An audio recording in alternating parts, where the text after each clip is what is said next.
Welcome back, everyone, to the Deep Dive. This week, well, we're really digging into a fascinating set of reports coming out of El Salvador. That's right. We're looking at material covering roughly September 27th through the 29th, 2025. And what's striking is this real contrast, isn't it? You've got this almost absolute dominance on the football field on one hand. Yeah, particularly with one team we'll definitely get into. And then on the other hand, some really significant, pretty complex stuff happening nationally. Security, the justice system. Exactly. So for you listening, just to set the stage, we're planning to spend maybe 90% of our time today really unpacking the sports side. Which is huge right now. The Primera Division, national teams, Olympic prep, the sources are packed with it.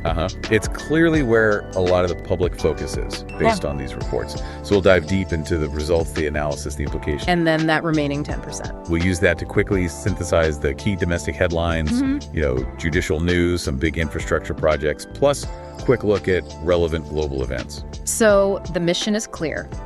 Take you beyond just the scores, get into the strategy, the context, what it all really means. Precisely. It's about understanding the currents shaping this particular moment. Okay, sounds good. Let's unpack this. And we have to start, really, where all the noise is right now. The National Football Trenches, the Primera Division, Monday, September 29th, 2025.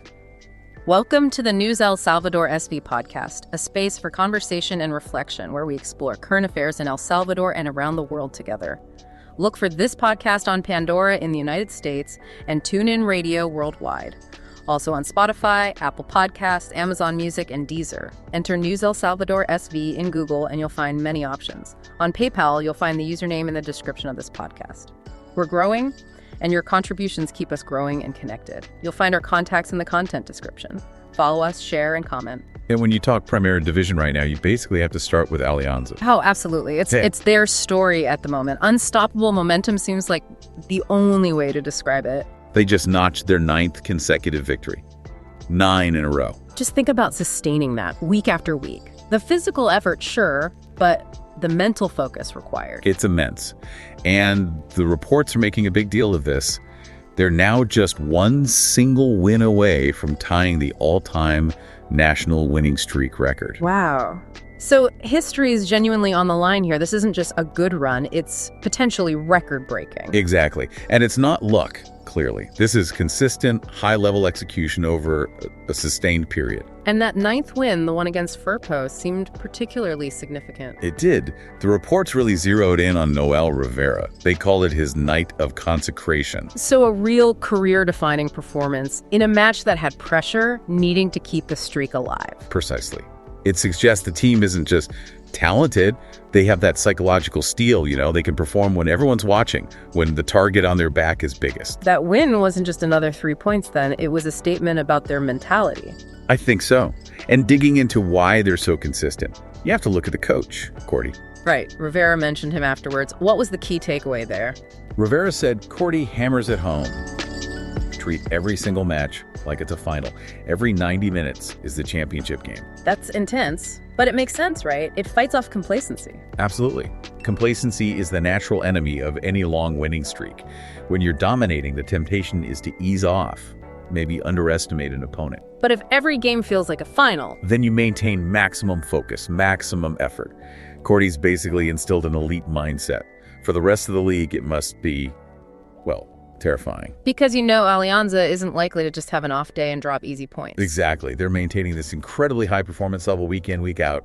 Consistency is their weapon. Okay, so that's the peak. Now let's talk about the other end of the spectrum, the situation at Aguila. Yeah, talk about contrast. If Alianza is soaring, the reports describe Aguila as being in free fall.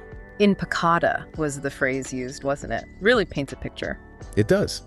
It implies a rapid, uncontrolled descent. This isn't just a bad patch of form. It's been a full-blown crisis. The media even dubbed it the novella, right? The soap opera. Suggests a lot of off-field drama, internal issues bleeding into their performances. It sounds messy. But there's maybe a turning point. A new coach has arrived. Yes, that's confirmed. The new coach is in the country, ready to take charge. The hope, obviously, is that this finally brings some stability. Then the novella. That's the goal. Stabilize the ship, stop the drama, get the focus back on football. But the timing is tough. How so? Well, their big rivals, FAS, aren't exactly waiting around for EGLA to sort themselves out. Ah, right. FAS is playing them soon. Very soon. And the reports say FAS is already deep in planning, totally focused on how to exploit EGLA's current vulnerability. FAS smells blood in the water, basically. Absolutely. And FAS has the form to back it up. They just came off a huge win against Forte. A goleada, the reports called it, a rout. Yeah, a decisive victory. And crucially, that win pushed FAS into clear second place in the table. So FAS is stable, playing well, sitting second, and now they face their struggling rivals. It's a massive opportunity for FAS. It's not just about the 3 points. It's a chance to really assert themselves as Alianza's main challenger and maybe emphasize that Aguila's period of contention is, well, over for now. Makes sense. Okay, what about other results? The league isn't just those two narratives. True. We had the Derby Viruleño, the local clash between Platense and Zacatecoluca. How did that end up? Honors even. A tie, which, probably keeps the local bragging rights fairly balanced for now. Suggests good parity there. Always intense, those local derbies. Definitely. Elsewhere, Metapan got a win, but interestingly, the reports noted they almost got complicated against Limeña. Meaning it was a struggle. They didn't cruise. Exactly. It wasn't straightforward. And that little detail is important, I think. It shows that even outside the very top, the league is competitive. Teams expected to win are being pushed hard. So depth in the league, even if Alianza looks untouchable right now. Seems that way. There's real fight in the middle and lower parts of the table. And sometimes the biggest opponent isn't even another team. There was a match suspension. Yeah, Cacahuatit versus Inter FA had to be called off. Why was that? Classic issue, bad weather. Heavy rain, and critically, an electrical storm. Safety first, obviously. Of course. Still frustrating for the teams, though. Rescheduling, disrupting the rhythm. Always a challenge. Yeah. It's a reminder that football schedules are always at the mercy of external factors like the climate. You can plan all you want, but nature gets a vote. Okay, so that's a good picture of the Primera Division cauldron. Let's pivot now, broaden the view a bit to the national team setup and international matters. Right, part 2. Let's talk about the Selecta and preparations beyond the league. First up, the national team itself, the Selecta. They're getting back together soon. Yeah, preparations kick off this Monday. They're gearing up for the next FIFA international window in October. Which is always crucial, not just for the games themselves, but for building team chemistry, trying things out. Exactly. It's valuable time together. And there's already some buzz around their upcoming opponents. Oh, what's the story there? Well, there seems to be some concern coming out of Panama who El Salvador is due to face. Concern about what? Specifically about one of their key forwards, Azarias Londoño. Reports suggest he might be out with a muscle injury. Londoño. He plays where again? He's currently with Universidad Católica over in Ecuador, a significant player for Panama. So his potential absence would be a blow for them. Potentially a major one. It could really force Panama to rethink their attacking approach, maybe rely on less experienced players, or even change their whole system. Interesting. So something for the Selecta's coaching staff to watch very closely in their prep? Definitely. Knowing your opponent might be missing a key piece changes your own tactical planning. Meanwhile, on the Salvadoran side, the focus seems quite tilted towards the future, right? Building the next generation. Very much so. The reports specifically highlighted Francis Castillo and Gabriel Pereira. They're involved with the sub-20 squad. That's right. Their roles there are being emphasized. It points to a clear strategy of developing that youth pipeline. Which you need if you have long-term ambitions. Absolutely. And that connects directly to this quote from Nathan Ordaz that got picked up. Ah, yes, I saw that. What did he say again? He basically said, there is no reason why we cannot dream of going to the World Cup. Powerful stuff. More than just a soundbite, it feels like a statement of intent, a cultural shift. I think that's the hope. You need that belief, that ambition running through the whole setup, and seeing talented young players like Castillo and Pereira coming through gives that dream, a bit more substance. It shows a pathway. But big dreams need solid foundations, good governance. There was also mention of SFET, the federation dealing with FIFA. Yes, apparently SFET is expecting a resolution soon from FIFA regarding some incidents involving Suriname. Incidents? What kind of incidents? The sources don't go into detail on the specifics of what happened with Suriname, unfortunately. But whatever it was serious enough to prompt SFUT to propose launching an anti-racism campaign. Okay, so this is about more than just rules violations. It's about conduct, ethics. Exactly. It shows SFUT is having to engage with these really important issues facing scrutiny from FIFA, and seemingly trying to be proactive with the anti-racism campaign. So getting that FIFA resolution is important to move forward. Yes, it likely clarifies responsibilities, maybe potential sanctions, and allows them to officially roll out their campaign. It's about professionalizing the whole operation, on and off the pitch. Makes sense. Okay, let's shift focus away from football for a moment. There were some good news stories in other sports too, particularly around Olympic cycles and minor leagues. Definitely. Some real successes to highlight. For instance, 3 Salvadoran shooters have already qualified for the 2026 Central American and Caribbean Games. That's great. Qualifying this far in advance must be a huge advantage. It really is. Takes the pressure off, allows them to just focus purely on peaking for the games themselves over the next, year and a half. No more chasing qualification standards. Good for them. And we also heard about a veteran athlete reaching a milestone. Yeah, Jorge Marino. The reports described him as facing his last Olympic cycle. He's participating in Guatemala 2025. So that adds a layer of significance, doesn't it? That final push for a legacy moment must be a huge motivation. For him, and probably inspires the younger athletes around him too. And speaking of younger talent, there was success in minor baseball. Oh, right. Agabesi. That's the team. Crowned national bicampeon 2-time champions in minor baseball. Back-to-back titles. That suggests something sustainable is happening there. It really does. Shows good coaching, good player development at the youth level. That's how you build future success for the senior teams. And looking ahead to those Central American Games again, other teams are also gearing up. Yes. Fencing and badminton teams are mentioned as actively training with medal aspirations. But the report singled out one sport in particular. Which one was that? Archery.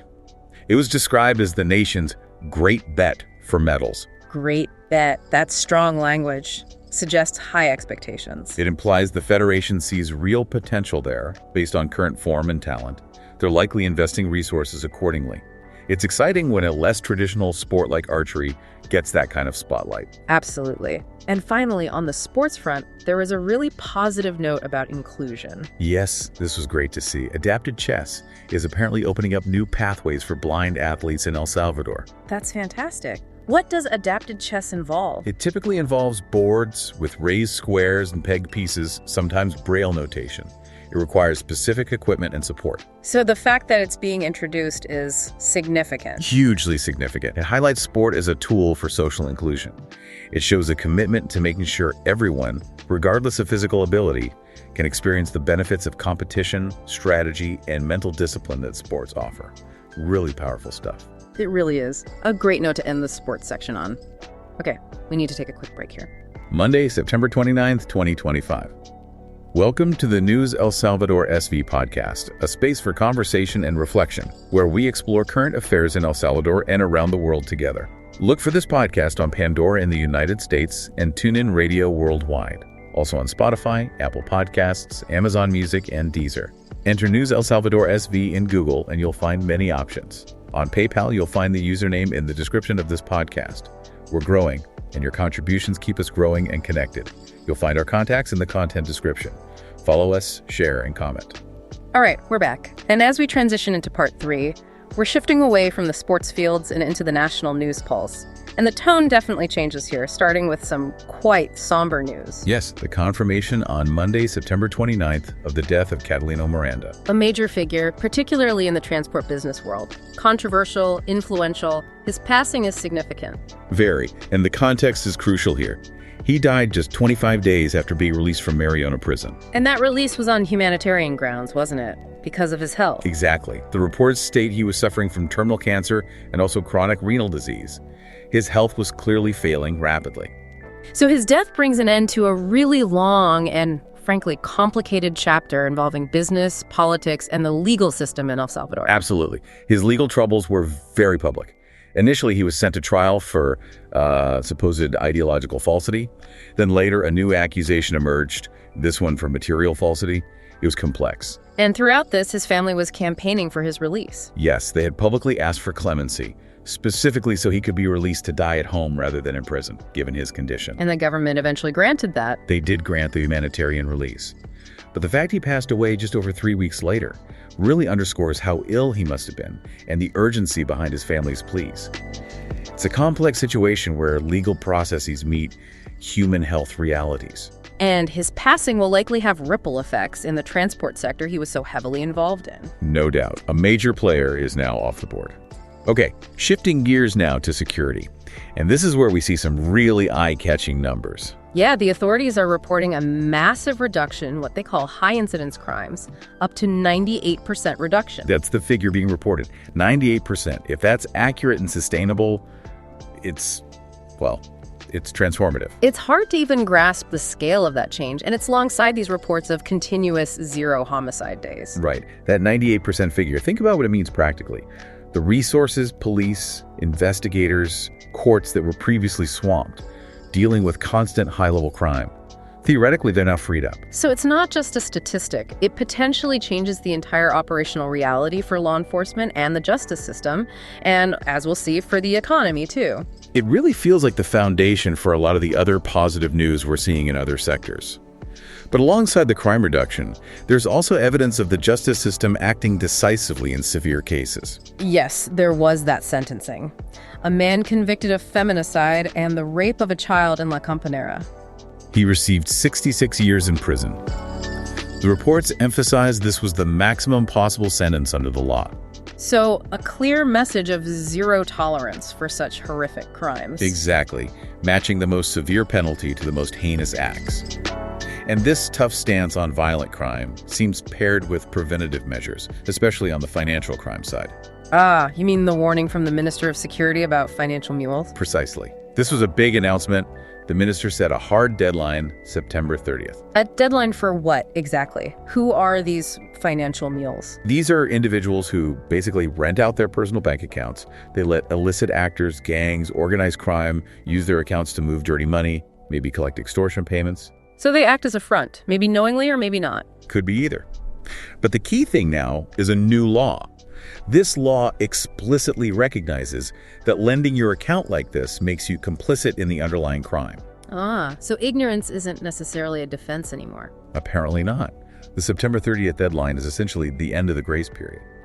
After that date, the authorities are signaling they will prosecute people acting as financial mules much more aggressively. Which could really disrupt how these criminal groups manage their money. That's the objective. Cut off the financial oxygen supply. Make it much harder and riskier to launder money or handle illicit funds. It's a crucial tactic in dismantling organized crime structures. And the operational pressure on the ground continues too. Arrests are still happening. Oh yeah. The reports mention several specific captures. A Guatemalan gang member caught with an illegal firearm. Okay. A veteran gang member found hiding out in Los Planes de Renderos. And even a Barrio 18 member arrested in Soyapango who's apparently trying to conceal his gang tattoos. So they're still actively pursuing individuals at all levels, even those trying to lay low or hide their affiliations. It seems so. These arrests, alongside the zero homicide days, suggest a relentless, ongoing effort to maintain security, not just achieve it temporarily. They're targeting structure, finance, and individual members across different areas. Okay, so if that's the security picture, dramatic improvements, tough enforcement, financial crackdowns, how does that connect to the economy and development? Well, that leads us straight into the infrastructure news. It feels like the improved security climate is directly enabling some massive projects. Like the metro cable that's been talked about for a while. Exactly. The Ministry of Public Works, MOP, just announced the metro cable project is set to start in October. And the goal there is mobility, tackling traffic. Primarily, yes. Improving transport in congested urban areas, which, has knock-on effects for productivity, quality of life. And it's not the only big transport project moving forward. No, the government also confirmed that work is advancing on expanding the Panamericana Highway. Specifically, they mentioned the Los Coros section. Which is a notoriously difficult but vital stretch of road. Absolutely. Hey. So tackling both urban mobility with the Metro Capital and national connectivity with the highway expansion.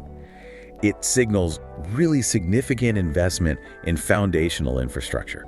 And is this translating into jobs, economic activity? It seems so. The reports explicitly state the construction sector is opening up new and more jobs. And they link this directly to this security situation. They do. The sources attribute the construction boom to the improved climate of security, which makes investment less risky, and also to government facilities, presumably meaning efforts to streamline permits or attract investment. So cause and effect. Better security leads to more investment, leads to more construction jobs. That's the narrative being presented. Construction is often a bellwether for the broader economy, so its growth is a positive sign. And there's direct government spending, too, beyond those huge projects. Yes, a planned investment of around $60 million in the Las Presarias area was mentioned. Plus, a tangible example of social investment. A modern preschool, Parvularia, was just inaugurated in El Conco. So investment in urban renewal, but also in early childhood education. That's important for the long term. Definitely. But we need to keep perspective here amidst all this positive news about growth and investment. There are still challenges, deep-seated ones. Exactly. The reports included a sobering statistic. Over 35,000 Salvadoran children are still living on less than $3 a day. Wow. So despite the mega projects and the improving security, that basic level of poverty persists for a significant number. It's a critical reminder. The benefits of this national-level progress haven't necessarily trickled down to lift everyone out of extreme poverty yet. There's still a huge gap between the big-picture improvements and the daily reality for the most vulnerable. A crucial piece of context. Okay, before we leave the national scene, a couple of quick cultural or societal notes. Sure. On the lighter side, the Miss Universo El Salvador pageant concluded. Julia Znoni, representing La Union, is the new title holder for 2025. Okay. And then something a bit more unusual about haircuts in schools. Yes. This was fascinating. The Edgar haircut, apparently super popular because of TikTok. I think I know the one. Kind of short on the sides, longer and straight across the front. That sounds like it.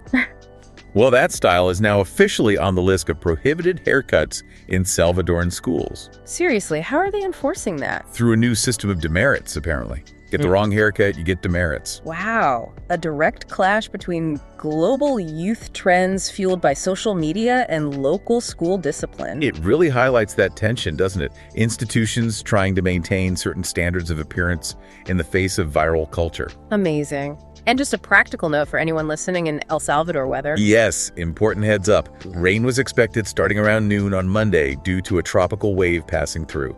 So umbrellas likely needed. Good to know. Okay, that wraps up the domestic picture.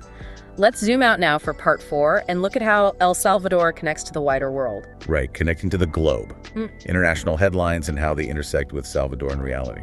And naturally, when we talk international connections for El Salvador, U.S. policy is always a huge factor. What's the latest on migration? The data here is really striking, but also nuanced. The big picture. U.S. detentions of Salvadoran migrants reportedly dropped massively by 90% in the first 8 months of 2025 compared to the same period the previous year. 90%, that's enormous. What's driving that, do the sources suggest? It strongly implies that fewer Salvadorans are attempting the journey north. Likely linked to the improved security situation back home, maybe some economic optimism, though that's more speculative. But you said nuanced. There's a catch. Well, just that while the overall trend is sharply down, there was a small monthly uptick between July and August 2025. Detentions went from about 100 to 127.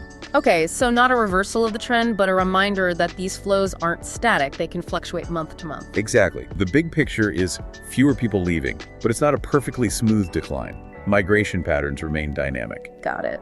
Now, staying with U.S. policy, but shifting to economics remittances, a potential threat there. Yes, this is significant. There's discussion in the U.S. about potentially imposing a new tax on remittances sent abroad. A tax on money Salvadorans in the U.S. send home to their families. That's the proposal. And preliminary economic modeling, cited in the reports, predicts this could be damaging. How damaging? The estimate is that such a tax could reduce remittance flows to El Salvador by at least 0.37% in the first quarter of 2026 alone. 0.37% might sound small, but given how vital remittances are. Exactly. Remittances are a cornerstone of the Salvadoran economy, often the single largest source of foreign currency, supporting countless households directly. Even a fraction of a percent reduction means millions of dollars less flowing into the country. So this proposal creates real economic uncertainty for El Salvador. It does. Policymakers will be watching this very closely and likely planning for potential impacts on family incomes and the national balance of payments. Okay, still in the U.S. political sphere, but a different kind of policy announcement from former President Trump about movies. Yeah, this one was quite something. He announced, apparently, that if reelected, he'd impose a 100% tariff on all foreign films imported into the U.S. 100%, so doubling the cost. Essentially, yes. Okay. His stated reason was purely protectionist, to stop the cinematographic business from being stolen by other countries. Wow. What would the effect of that be? It would radically reshape the U.S. film market. It could make it prohibitively expensive to release most foreign films in the U.S. Think everything from European art films to major international blockbusters. So, potentially far fewer choices for U.S. cinemagoers, and a huge blow to international film industries relying on the U.S. market. Precisely. It's an aggressive America-first approach applied directly to the cultural sphere. A massive potential disruption. Okay. Shifting from policy to markets, Bitcoin had a bit of a roller coaster ride. It did. The price apparently recovered after taking a sharp dip. It fell to $108,000. $108,000, and that was described as its lowest point in how long? In over 20 days, according to the reports. So even calling 108K a low tells you something about the current market. But the main story is the recovery. Yes, the fact that it hit that level and then bounced back reinforces the overall bullishness. But that sharp drop itself is a reminder, even at these very high valuations, Bitcoin remains incredibly volatile, very sensitive to news or big sell-offs. Volatility is still the name of the game there. Got it. Okay, let's move to global sports and entertainment. Huge news regarding the Super Bowl halftime show. Absolutely massive. Bad Bunny is officially confirmed as the headliner for Super Bowl LX. That feels like a real cultural moment, doesn't it? He's not just a music star, he's a global phenomenon. Totally. Headlining the Super Bowl halftime show is arguably the biggest stage in entertainment worldwide, and the reports say the announcement was met with widespread celebration from other artists and celebrities. It confirms his status as a top-tier global icon. Huge for him, huge for Latin music representation on that stage. Okay, what about European football? Always plenty happening there. Yeah, the Champions League draw has obviously set tongues wagging, some massive ties thrown up. Barca versus PSG is probably the headline grabber. Always fireworks when those two meet. For sure. Lots of tactical analysis already. And the reports also mentioned Real Madrid's travel schedule, apparently quite demanding, which always adds another layer of challenge to their campaign. And domestically in Spain, the Supercopa draw is also done. Yes, the Supercopa de España matchups are set. So the Spanish football calendar for the major trophies is becoming clearer. But there's also mention of a new young player causing a stir. Someone facing Madrid. Right, this was interesting. A player named Dastan Sapayev, referred to as the Lamine Kazakh. The Lamine Kazakh. Like Lamine Yamal at Barcelona, high praise. Exactly. It suggests he's a young, exciting talent making waves. He's being flagged as a potential new threat, specifically someone Real Madrid might need to watch out for in the Champions League. Fascinating. Shows how global the talent pool is now. A rising star from Kazakhstan potentially challenging the giants. It really does. It speaks volumes about scouting networks today. Now, for something completely different, but still in the sports world, a personal note from Lewis Hamilton. Yes, this was quite touching. He shared a very emotional message about having to say goodbye to his bulldog, Roscoe, who was 12 years old. He called it the hardest decision of his life. Oh, that's incredibly sad, losing a beloved pet. It's heartbreaking. And it was a real moment of vulnerability from someone who lives life in the ultra-competitive, high-pressure bubble of Formula One. A reminder that behind the helmet, there's a human being dealing with profound personal loss, something millions can relate to. Definitely puts things in perspective. Speaking of pressure in sports, though, there was criticism about the football calendar. Yes, from FIFPro, the International Players Union. They're really sounding the alarm about calendar overload. This is an ongoing issue, isn't it? Too many games. It is, but they specifically pointed to the expansion of the Club World Cup as making things significantly worse. More games, more travel, less rest. That's the core argument. FIFPro says it's pushing players too hard, increasing injury risks, potentially shortening careers, all for the sake of more tournaments and more revenue for the governing bodies. So a direct conflict between commercial expansion and player welfare. Exactly. That tension is likely to be a major battleground in football governance over the coming years. How do you balance growing the game financially with protecting the athletes? A difficult balance to strike. Okay, one more from the global stage fashion. Yes, Paris Fashion Week kicked off. Saint Laurent, Wine Santo, and Julie Kegels were among the first shows. And this edition is seen as particularly important. Apparently so. The reports described it as decisive, mainly because there are quite a few high-profile debuts from new designers at major houses, so a lot of anticipation about new creative directions. Always a bellwether for luxury trends. Okay, and just briefly, a couple of final international points, judicial and geopolitical. Right. First, Harvey Weinstein is scheduled to be sentenced tomorrow, Tuesday, for sexual abuse. This is happening in the same New York court where he was convicted back in 2020, though that conviction was later overturned on appeal.